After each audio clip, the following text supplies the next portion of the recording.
welcome to This Mortal Plane. My name is Aaron. Today we're going to build this case on stand.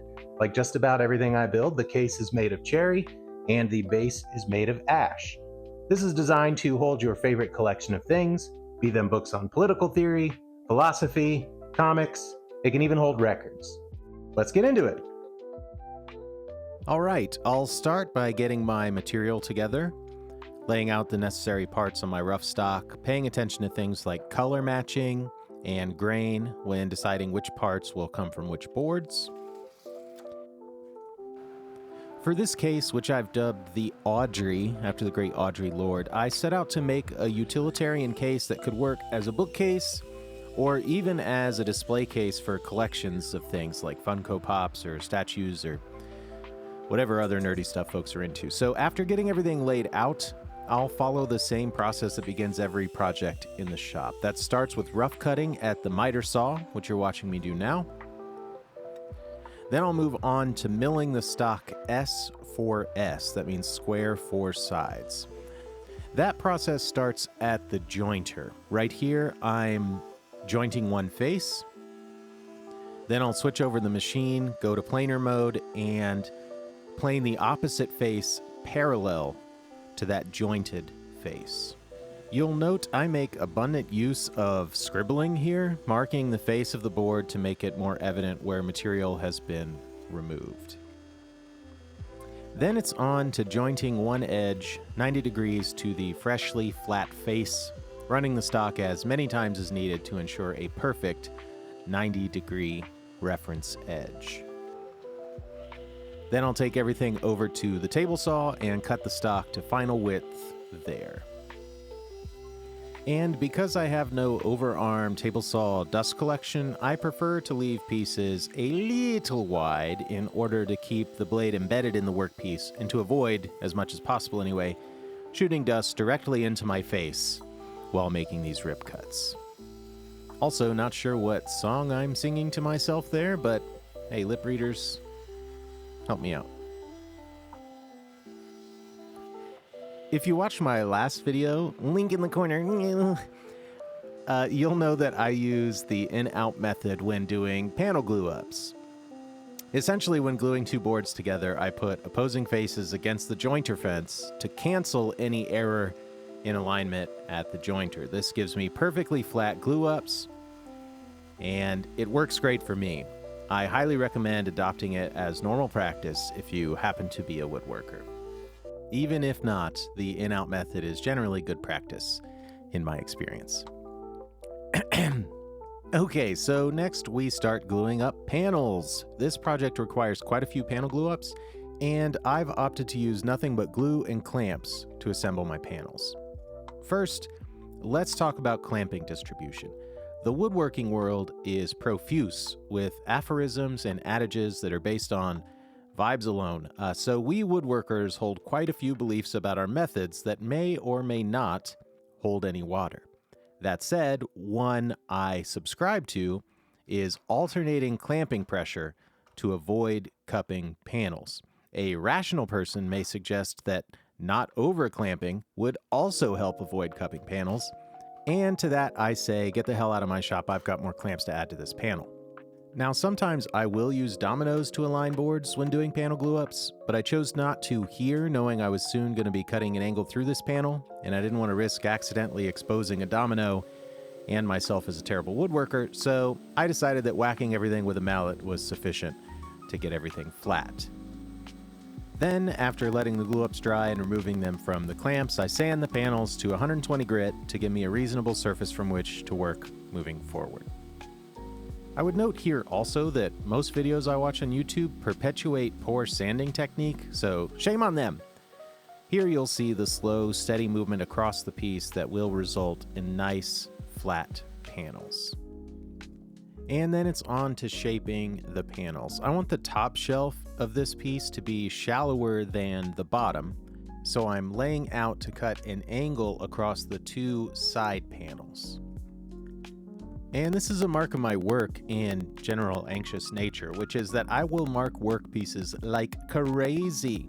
I've cut too many panels the wrong way before that I've learned it's easier to sand away a reference line than it is to rebuild an entire panel. So you'll see me mark the work, carry that mark around a face, mark the other identical piece, label the offcut side, double check myself before making the cut. The doubt and foolproofing is endless. But anyway, the track saw is the best tool for this job, so after fretting over this setup off camera for longer than you'd expect, I make the cut. I've clamped the two side pieces together and am cutting them at the same time here to avoid any error creeping in from having to set up the saw twice. This is also why marking both pieces is entirely redundant. So it goes. And now on to the base. I'm breaking down this gigantic piece of 8/4 ash at the table saw first, which I typically don't like to do. However, just as with my last project, link in the cards, the ash I procured was just ginormous and too heavy to handle at the bandsaw. So I rough cut the stock at the table saw and then go through the usual milling rigmarole to get the stock S4S. Then I'll get to laying out the legs, and this starts with a taper. I lay out the size of the foot, then go to the opposite end to mark my final length, strike a line across, and I can use that reference line to lay out the width of the taper up top. Then I set up the tapering jig at the table saw. Hold on. Love closing those toggle clamps. And then we've got our tapers. You see me do this once, I did it 4 times. Hey, there's another angle. Oh, another. What's he saying?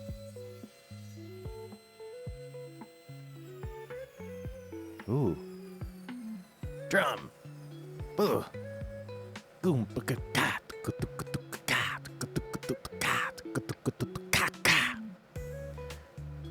Why did I leave so much of this in the video?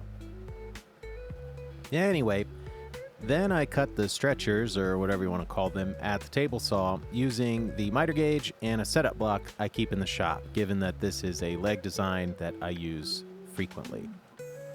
There's an upper stretcher and a lower stretcher, both of which are cut to the angle of the front leg plus the angle of the taper I just cut on the legs previously. What exact degree that angle is, I have no clue, and frankly it doesn't matter, especially when using the setup blocks like I do. Yoink! So my typical method for this is to cut the upper stretchers to size, clamp it in a subassembly with the legs like you see me laying out here, and use the workpiece itself to get the angle and size of the lower stretcher. I find this to be a much more accurate method of getting tight-fitting joints, joined with dominoes here as you can see. And it is generally just good woodworking practice to get measurements from the workpiece, not the plan, as there are just so many variables that may change a measurement by a 16th or an 1/8 or whatever. But I like using dominoes here, and you'll see that their layout doesn't require great precision. The only key is to make sure that the reference lines are 90 degrees to the joinery face, which in the case of these legs wouldn't be parallel to the outer leg, for example, which is why you'll see me using this 90-degree square from the joint face to mark the reference line. But so long as a domino doesn't poke through, foreshadowing, their lateral placement along this edge isn't all that important. Also, I went way overkill on these joints and put 4 dominoes in each one. And honestly, I do this a lot. 2 didn't seem like enough, 4 seems like overkill. This is why I've started using what I call super dominoes instead, which is just one very large floating tenon in the center of the joint.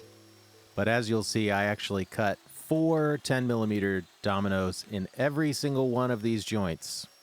So the base of this thing could probably withstand a fall from the roof of the house and still be intact. And here's another thing about using the domino. I advise using setups that are easily repeatable. I used a depth stop for the first row of dominoes here. I think it was the 25mm stop. Then I extended the fence to the lowest possible setting, bottoming out the depth to make it easily repeatable. Cutting 4 mortises like this with a router and getting 4 tenons that were placed exactly would be quite difficult, but tools like the Domino or the Panto router are useful because they make operations like these nice and easy. Speaking of high-tech tools, here I'm using a spray can to mark a radius for the front of the legs. Then I'll take it over to the belt sander to sand back to my line. I prefer to go straight to the sander for this operation, rather than, say, using a jigsaw or the bandsaw to cut away the waste, as there's very little material to remove, and I find that this method gives me the greatest degree of control. Then it's off to the router table to start the process of shaping the legs. This project started with an idea to use a heavy thumbnail profile on the top of this base design that I use all the time, but I wasn't sure how heavy the thumbnail should be. So I started at the router table with a big old roundover bit, which you see me setting up here. However, I found that wasn't quite enough, and I also didn't like the idea of taking that much material from the end grain at the top of the leg. So I opted to use a rasp to remove the bulk up there by hand.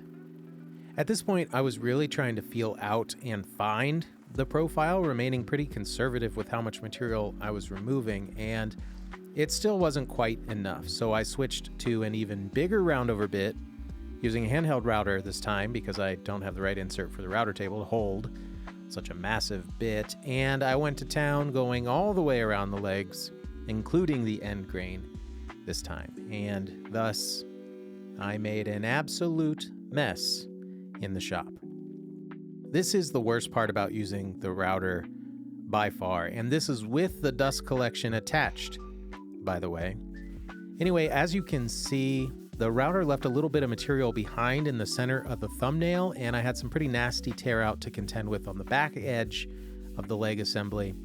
So I took to sanding everything by hand to get the profile just right.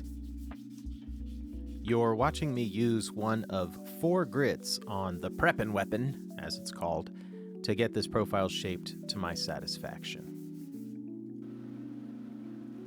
I also had to go and hit the inside corners that I couldn't reach with the palm router with sandpaper to clean up those transitions. Always sanding, sanding, sanding. And this is what it looks like in real time. There is something perhaps meditative about it, I guess.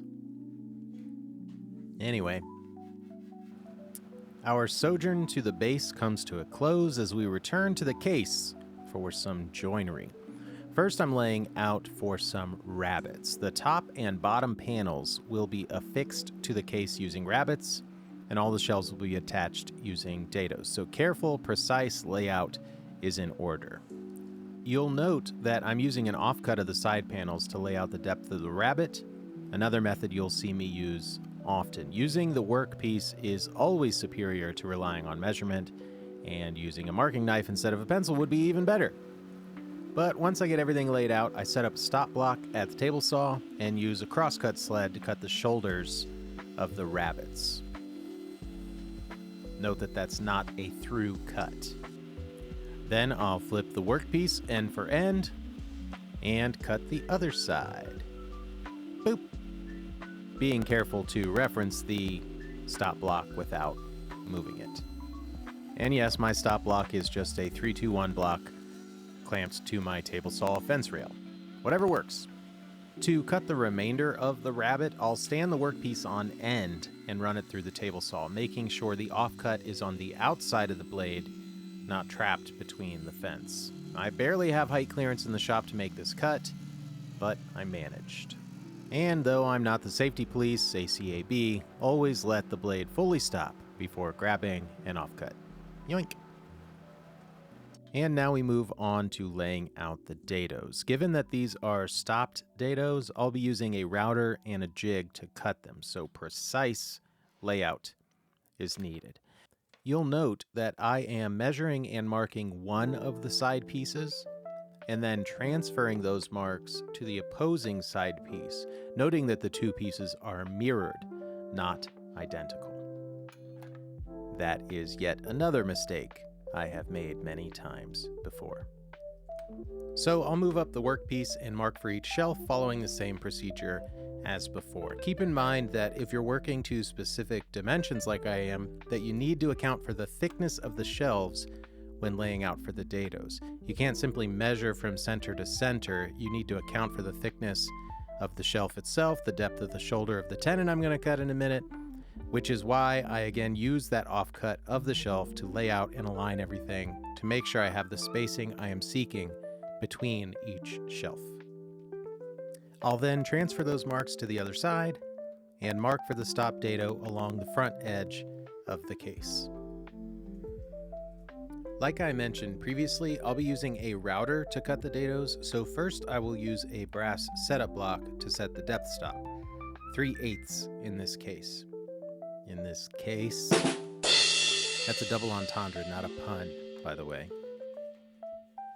Anywho, you'll see that I'm using a simple jig to cut the dados, which is essentially a 90-degree fence that I've plunged into with the router to make aligning the bit with my marks easy peasy. This is honestly a much easier way to get accurate dados than using the table saw, in my experience. I don't know why so many folks seem to prefer the table saw for this operation, but by using the correct size bit and stopping on my marks, I get all my dados cut in a single pass, and they align perfectly on both sides. Up until this point, I've had panels glued up and roughly sized for the shelves, but it's now time to get their final dimensions and cut the corresponding tenons for the dados I just machined. So, after grabbing the length of the shelves from a dry assembly, I'll cross-cut the shelves at the table saw. I marked and measured one workpiece here, set up a stop block that is conspicuously out of frame, and repeat the process for all of the shelves. Hey, here's something. Do you know what parallel structure is? In a previous life, I was an English teacher, and I would have commented on that last sentence, breaking parallelism, and sternly condemned such irresponsible rhetorical chicanery.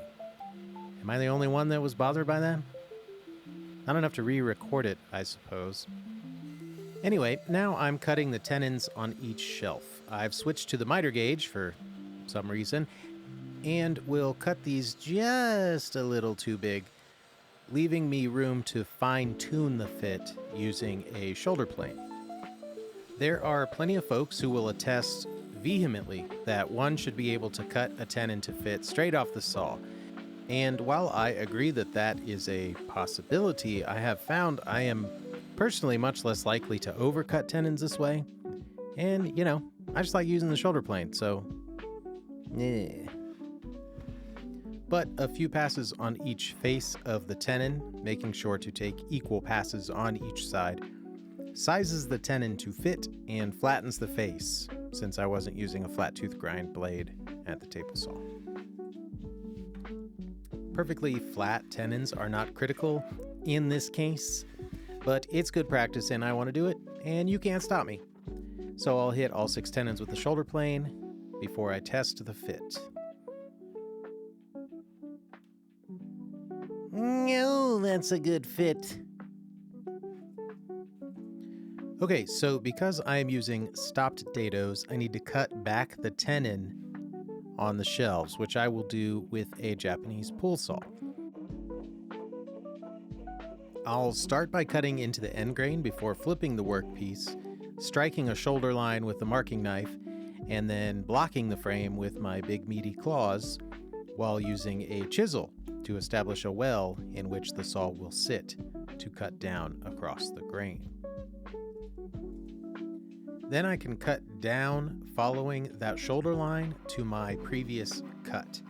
Because I am terrible with the handsaw, however, this will not be a particularly clean, flush cut, as you can see, so I will have to come in after with a chisel and pare the face of the shoulder flush.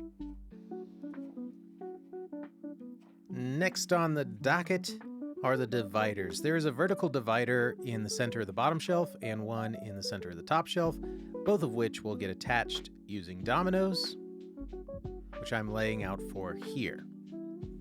Hey, what's supposed to go in this little space here? Oh, right, the divider. Okay. The challenge here is because of the angle of the front of the case, the dividers will be set back on the shelves on which they sit. This means I need to lay out and account for that setback when cutting the mortises. Back to that in a moment, because now with everything laid out, I have confirmed the final dimensions of the dividers and can cut them to size at the table saw. Side note, I love this sound. A weird transformer sound of a thin offcut on the other side of the table saw blade. And just to prove I'm stronger than the offcut, I'll break it in half and get to cross-cutting the dividers. I will do this at the table saw using a table saw sled and a stop. I don't remember if I said this in my last video. I really like this Rockler crosscut sled, but the stop is terrible. Just throwing that out there for anybody considering it. Anyway, I can confirm the fit of the divider by sliding it into the dry fit assembly of the case. This is the benefit of using dominoes in this instance. I can confirm a perfectly fit divider, then cut the joinery, rather than having to rely on getting the shoulder-to-shoulder dimensions bang on if I were using tenons, for example. Not that tenons or sliding dovetails or something are particularly difficult, but this method is pretty idiot-proof, he said, foreshadowing idiocy. Yes, that's right. I'm gonna make a mistake here. It's not really that big of a deal. It's not evident in the final finished piece of furniture, but nonetheless, I made the mistake. So I'll cut the mortises in each side of each of the dividers, which is nice and easy to do. And then I'll make my way to making the plunge mortises in the shelves themselves. And here's where I messed up. Due to my anxious tendency to overmark my workpieces, on occasion the marks become inscrutable while using the domino, and what I thought was a reference line for plunging the mortise was, in fact, supposed to be the end of the divider. Not a huge deal in the end, as I had enough room on the divider to cut it to a matching angle of the case and cover the incorrectly cut mortise, but, you know, mistakes happen. So it goes. I opted to pre-finish the inside of the case before glue up on this one, which meant I had to go through all of my finish prep on the interior case pieces, starting by sanding through the grits up to 220 before applying a hard wax oil finish. I've been using Natura lately, however you say it, and I like it, but boy do I hate the container this stuff comes in. Terrible. So after vacuuming the surface and jamming to Terra or something, apparently, I applied the first of 2 coats of finish to the case. My method for doing this isn't novel. After mixing the finish, I apply with a squeegee, then I'll buff it in with a white Scotch-Brite pad, and then ultimately wipe off any excess oil a few minutes later. This finish is nice because it's so easy to apply, it sucks because it's so expensive, and yes, I definitely used too much, so I wasted some finish there. So it goes. After letting the first coat of finish dry on the inside of the case, I glued up the case off camera, and then came back to apply the first coat of finish to the exterior case using the same method. And I'll say, if you're a woodworker and you've never worked with cherry before, you definitely should. It's beautiful, it's relatively cheap, it's easy to work with. It's really win-win. And then we're back to the base. The leg assemblies have been finished for a while, but now that the case is complete, I can confirm the final dimensions of the case, which I needed to cut the aprons to size, which I've just done on the table saw. After cutting the aprons to size, I go about cutting the joinery, for which I am again opting to use floating tenons that I will cut using the domino. Here I'm using my super dominoes, as I call them, which are essentially 50 by 50 millimeter, 10 millimeter dominoes. They fit just like that. Oh yeah. The only real trick to this assembly is laying out for the plunged mortises in the leg assemblies where the aprons attach to the legs. It can be quite tricky, and there is probably some method that makes this easier than what I've devised, but this is what I've developed over the years, and it gets the job done. Basically, I've measured from the center of the domino bit to the bottom of the domino's base, and then I mark that offset on the workpiece, which you see me doing here. Then I attach a fence to that line so I can put my domino against the fence to plunge the domino and place the mortises correctly. These super dominoes require 2 plunges offset by 10 millimeters on each side, but once both of those are done, I've got a nice monster mortise to match my magnum domino. I'm not going to leave that in. Okay, now on to some assembly. The base was pre-finished off camera, and now I'm gluing and clamping the aprons to each of the leg assemblies. I like to add glue to the mortise first, making sure there's glue on both walls of the mortise. Then I'll add glue to the tenons. I sometimes glue the end grain, sometimes not, depending on the situation and the type of glue that I'm using. But because I pre-finished these and I didn't leave any area unfinished for the glue to adhere to on the leg assemblies, I didn't bother with that here. I'm not pressed. I think that the glue on the tenons will be perfectly sufficient and provide plenty of strength. As you can see, these fit well. Then it comes time to clamp. With some strategic editing, this looks like a relatively painless process, but believe me, it wasn't. This is very difficult to do as one person in the shop all by yourself. The benefit of pre-finishing here, however, is that the squeeze out wipes away easily. No muss, no fuss. I'll leave that to cook in the clamps overnight, and then come morning, we can wrap this bad boy up. So, a few odds and ends. I ran out of figure 8 fasteners, which I was planning to use to attach the base, so I instead opted to drill oversized countersunk screws through the base into the case. Messier, certainly, but equally as effective. So here I'm just marking for where those are going to go, using a punch to get my pilot hole started. Then I'll use a Forstner bit to countersink for the screw. After this, I came back in and drilled an oversized hole for the shaft of the screw. Then the leveling feet. I use a Forstner bit to countersink the leveling foot into the leg, then install a threaded insert to accept the actual leveling foot. This is a forearm burner, by the way, when you got to do a bunch of them in a row. But the result is a nice, easy to use, easy to operate leveling foot. Magnifique! Okay, so when I designed this case, I intended to put a fabric-lined back panel behind the 2 middlemost shelves, but as I was working on it, I became less sure I wanted to do that, so I assembled the full case without the back panels. Then, I decided I was right the first time and wanted to add the panels, which led to this kind of sketchy rabbiting operation using a palm router. No worries though, it worked just fine, and then I set to squaring up the corners with a mallet and a chisel. Not the cleanest work I've ever done, but hey, it's the back of the bookcase, who's gonna know? Then I can grab a measurement for the back panels, for which I'm using 1/4-inch plywood, and then cut the panels to size at the table saw.